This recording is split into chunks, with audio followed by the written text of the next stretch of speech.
सबको जय मसीह की। मैं जतिन बब्बर और आप देख रहे हैं मसीह परिवार चैनल। जैसे कि आप सब जानते हैं कि मैं इस चैनल पे प्रभु के अलग अलग दासों की वीडियोस डालता हूं, तो अगर आपको हमारा चैनल अच्छा लगता है तो आप इस चैनल को ज़्यादा से ज़्यादा सब्सक्राइब जरूर करें, ताकि आप प्रभु के वचन को सुन सके। वीडियोस को ज़्यादा से ज़्यादा शेयर करें, ताकि जिन लोगों तक वचन नहीं पहुंचा उन तक भी वचन पहुंच सके। सबको जय मसीह की। एक बार मैं आपसे दोबारा कहूँगा कि इस चैनल को सब्सक्राइब जरूर करें और वीडियोस को ज़्यादा से ज़्यादा शेयर करें। जय मसीह की। तो उस विश्वास की यहूदा कहता कि उन्नति करते जाओ, उन्नति करो विश्वास की कि परमेश्वर सब कुछ कर सकता है, उसके लिए कुछ भी इम्पॉसिबल नहीं। परमेश्वर ने मार्था का भाई जब लाजर मर गया था तो परमेश्वर ने उसे क्या कहा था कि क्या तू नहीं जानती कि परमेश्वर सब कुछ करने की सामर्थ्य रखता है? यदि तू विश्वास करती तो परमेश्वर की महिमा को देखती। हालेलुया। क्योंकि उसकी सामर्थ्य के लिए, उसकी महिमा को दिखाने के लिए आपका विश्वास चाहिए। जब परमेश्वर को पता चला कि लाजर मर गया तो प्रभु अपने चेलों के साथ गए, तो मार्था ने कहा कि प्रभु अब पत्थर मत हटाओ, 4 दिन हो गए, बदबू स्मेल गंदी आती होगी। तो परमेश्वर उसे कहते कि यदि तू विश्वास करती तो परमेश्वर की महिमा को देखती।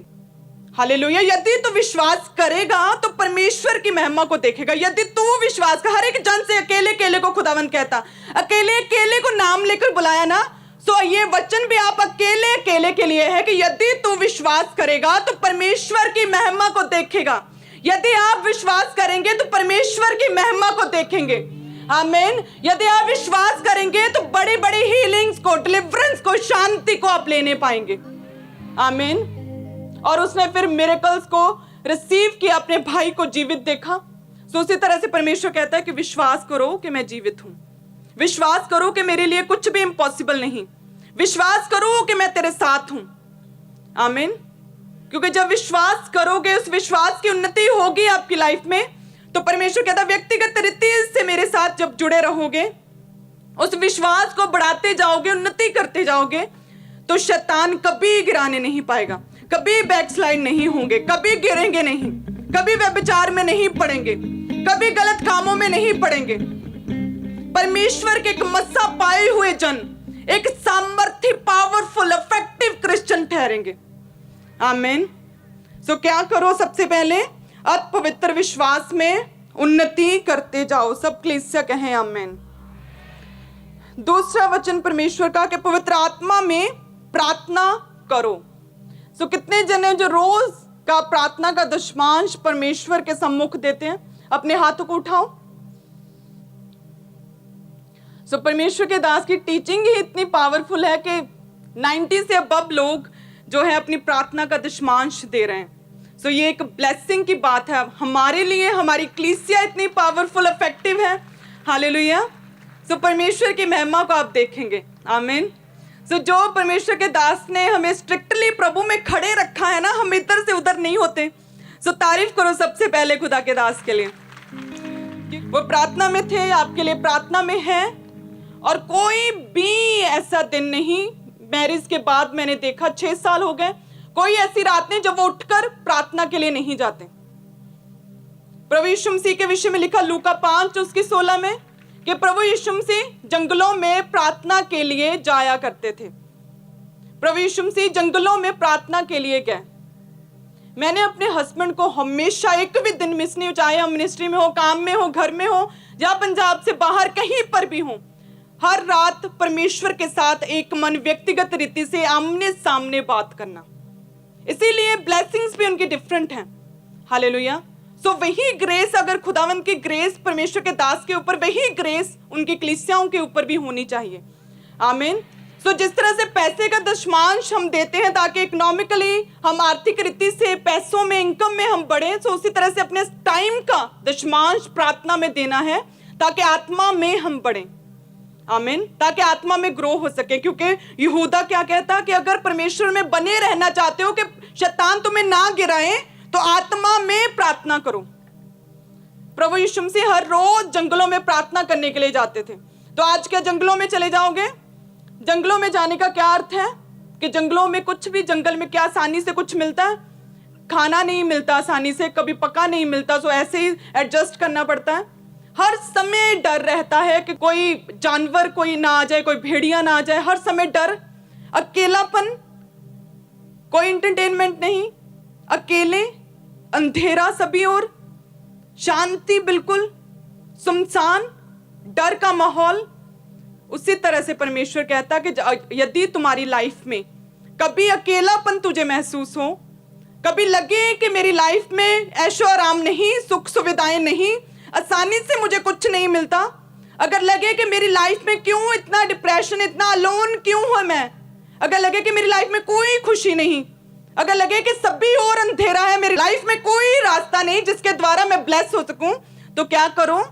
प्रभु यीशु मसीह लूका 5:16 में क्या करते थे? जंगलों में प्रार्थना करने के लिए जाते थे। आमीन। सो ऐसी सिचुएशन आए जब आपकी लाइफ में अंधेरा, अकेलापन, जब डर लगे, जब शत्रु, दुष्ट आत्माएं, विचक्राफ्ट के अटैक्स, दबाव पड़े, तो क्या करो? प्रभु यीशु मसीह की तरह, परमेश्वर के दास की तरह प्रार्थना में जाओ। कितने जन तैयार हैं प्रार्थना में जाने के लिए? मेरा विश्वास है कि परमेश्वर के साथ किया गया वायदा आपका आप निभाएंगे। सो आत्मा में प्रार्थना करो। व्यक्तिगत रीति से अगर चाहते हो कि परमेश्वर से हम कभी भी दूर नहीं होंगे, परमेश्वर हमें जाने, पर्सनली खुदावंद हमें देखें, पर्सनली परमेश्वर हमारी प्रार्थनाओं के उत्तर दे, सो हमें एफर्ट लगाना है, पर्सनली परमेश्वर के पास जाना, आत्मा में प्रार्थना करते हुए। आमीन। सो किस तरह से? प्रभु यीशु मसीह स्वयं अगर तो वो डिवाइनली अरेंजमेंट्स के थ्रू परमेश्वर पृथ्वी पर आते, जन्म ना लेते, हमारी तरह साधारण रीति से ना रहते, तो कलीसिया शायद कहती कि प्रभु यीशु मसीह तो डिवाइनली आए हैं, स्वर्गीय रीति से आए। एक मनुष्य के लिए, हमारे लिए पॉसिबल नहीं कि हम दुखों में भी खड़े रहें। उन्हें भी पीड़ा हुई थी सेम जैसी हमें होती है। हालेलुया। जब कोड़े खाए, मार खाई, शर्मिंदगी का सामना करना पड़ा, सेम उसी तरह से पेन परमेश्वर ने सही, ताकि आप लोग ना कहो कि प्रभु तू तो स्वर्गीय अरेंजमेंट्स के थ्रू आया था, तुझे कहां पेन होती है। हालेलुया। सो वो साधारण रीति से जन्मे, भोर को दिन चढ़ने से पहले प्रभु यीशु से प्रार्थना करने के लिए जाते थे। तो इस तरह से हम भी सुबह उठकर प्रार्थना कर सकते हैं। प्रभु यीशु से रात भर प्रार्थना में रहते थे, हम भी सोने से पहले प्रार्थना कर सकते हैं। प्रभु यीशु से लोगों के साथ प्रार्थना करते थे, लोगों को प्रचार करते थे। हम भी अपने घराने को, अपने बच्चों को, परिवार को, पेरेंट्स को, हम भी परमेश्वर में उनके विश्वास की उन्नति कर सकते हैं। हालेलुया। आत्मा में जागते रहो, प्रार्थना करते रहो, ताकि तुम परीक्षा में ना पड़ो। आमीन। बैकस्लाइड ना हो, परमेश्वर से दूर ना हो, परमेश्वर को छोड़ अन्य की उपासना ना करो। इसके लिए क्या करो? जागते रहो आत्मा में। कैसे? प्रार्थना में। आत्मा में जागते रहो और प्रार्थना करते रहो। हालेलुया। ये यहूदा कहता है कि आत्मा में प्रार्थना करते रहो, ताकि तुम परमेश्वर से पीछे ना हो जाओ, ताकि तुम गिर ना जाओ। हालेलुया। क्या करो? आत्मा में प्रार्थना करते रहो, क्योंकि यहूदा कहता कि स्वर्गदूत, जो एक तिहाई स्वर्गदूत परमेश्वर के प्रेजेंस में हर समय रहते थे, वो गिर गए, तो हम क्या हैं? कहता कि वो गिर गए, वो परमेश्वर से दूर हो गए। सो इसीलिए हमें आत्मा में हर समय प्रार्थना करनी चाहिए, ताकि हम बैकस्लाइड ना हो जाएं, ताकि शैतान हम पर अटैक ना करे, ताकि हमारे विश्वास को वो शक में, डाउट के घेरे में ना ले आए, ताकि हम परमेश्वर के वचन को छोड़ अन्य की उपासना ना करने लगे। क्या करो? आत्मा में प्रार्थना करते रहो। कितने जन तैयार आत्मा में प्रार्थना करने के लिए? सो जिस तरह से पतरस ने प्रार्थना की, 120 लोगों के साथ आत्मा से भरा, वो वचन के बीच से प्रार्थना की और आत्मा से भर गया। आपका विश्वास जो है, जब आपका विश्वास ऊंचे स्तर पर होता है, तब मिरेकल्स होते हैं, तब चमत्कार होते हैं। जब आत्मा में प्रार्थना करते हो विश्वास के साथ, तब परमेश्वर मिरेकल्स और टेस्टिमनीज को आपकी लाइफ में भेजता है। हालेलुया। क्योंकि आत्मा में आप जब ग्रो होंगे, आपका विश्वास बढ़ेगा, चमत्कार, टेस्टिमनीज, परमेश्वर की हीलिंग सामर्थ्य तभी काम करेगी, परमेश्वर का अनुग्रह भी तभी होगा। हालेलुया। सो इसलिए हमें आत्मा में प्रार्थना करते रहना है, ताकि हम परमेश्वर में बने रहें। आमीन। ताकि हम परमेश्वर में आगे बढ़े। प्रभु यीशु से दृष्टांत देते हैं कि एक व्यक्ति, एक मालिक अपने खेत में उसने बीज बोया और नौकरों के साथ सो गया। कोई खड़ा नहीं हुआ, वो उसने जागा नहीं, उसने ध्यान नहीं दिया, बीज बोया और सो गया इग्नोरेंट के साथ, कोई लापरवाही के साथ, कोई ध्यान नहीं दिया। और शत्रु दुश्मन आया, उस अच्छे बीज के साथ जंगली बीज भी बो दिया, और जब अच्छा बीज उगा तो साथ में जंगली भी उगा। सो सेम इसी रीति से परमेश्वर कहते हैं कि इग्नोरेंट ना हो, लापरवाह ना हो जाओ, आत्मा में प्रार्थना करते रहो, सारी रात प्रार्थना करो, सुबह उठकर प्रार्थना करो, रात को सोने से पहले प्रार्थना करो, मास प्रेयर करो अपने आपके घरों में। हमारे घर में रात को मेरे बच्चे फायर के साथ इतनी प्रेयर करते हैं माइक्स लेकर, मैं खुद सरप्राइज्ड होती हूँ। इतनी प्रेयर करते हैं कि मैं और मेरे हस्बैंड हम आत्मा से भर जाते हैं। हालेलुया। तो आत्मा में प्रार्थना करो, फायर प्रेयर करो घर में, ताकि क्या हो, जंगली बीज, शैतान, बीमारियां, शैतान लॉस, फेलियर आपके अंदर ना उगा दे। हालेलुया। ताकि वो हीलिंग पावर, वो सामर्थ्य, वो परमेश्वर का वचन, वो अच्छी सेहत, वो प्रॉस्पेरिटी, वो बच्चों का सुख आपकी लाइफ में बना रहे। सो क्या करो, आत्मा में जागते रहो और प्रार्थना करते रहो।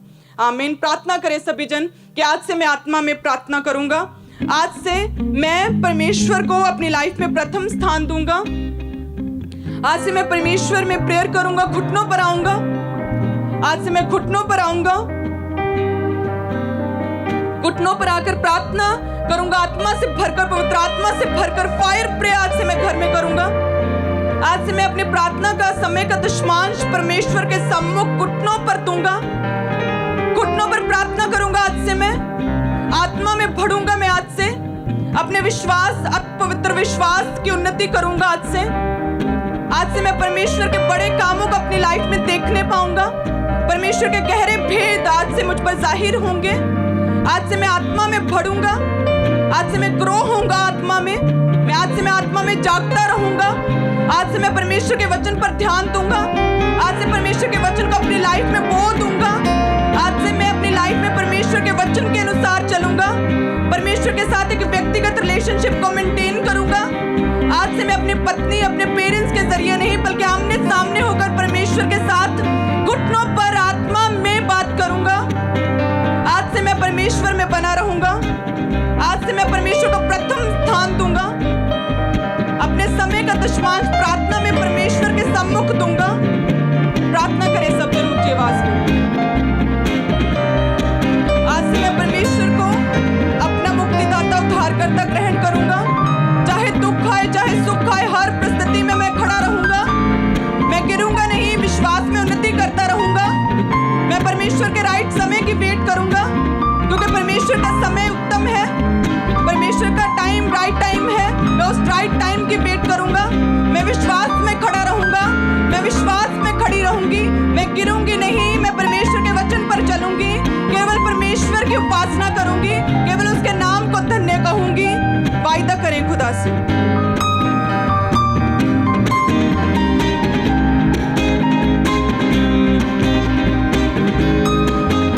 आज से मैं परमेश्वर को प्रथम स्थान दूंगा, आज से परमेश्वर को प्रथम स्थान दूंगा अपनी लाइफ में। आज से मैं अपनी वाइफ के जरिए, अपने बच्चों के जरिए नहीं कि वो सेवा में, वो वॉलंटियर है, उनके जरिए मैं परमेश्वर में हूँ।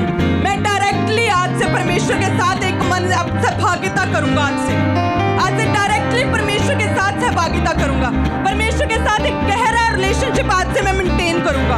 आज परमेश्वर के साथ आज से गहरा नाता खुदा के साथ मैं आज से जोड़ लूंगा, जिसे कोई शैतान, कोई दुष्ट नहीं चुरा पाएगा, कोई शैतान, कोई दुष्ट, कोई पाप उसे तोड़ नहीं पाएगा। तारीफ करें सब जन जोर से प्रभु यीशु मसीह के सामर्थी नाम में, आमीन।